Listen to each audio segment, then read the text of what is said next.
இந்த கதையும் கண்டதோ காட்டு கடங்காத சாமி இங்கு ஆடுதுங்க. பெரிய வேலை உத்தமன ஊரை காக்க வந்த எள்ளு காட்டு முனியனும் சாமி என் சாமி ஆடி வரும் பொன்னழகு பொன்சாமி சாமி ஆடி வரும் கண்ணழகு ஒப்பிட்டு நேரமெல்லாம்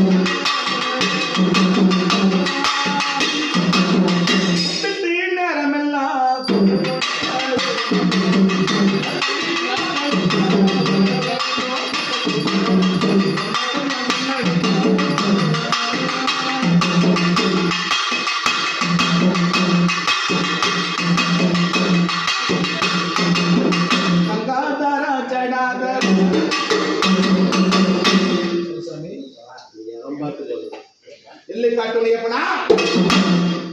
சத்தமாக தெரியாத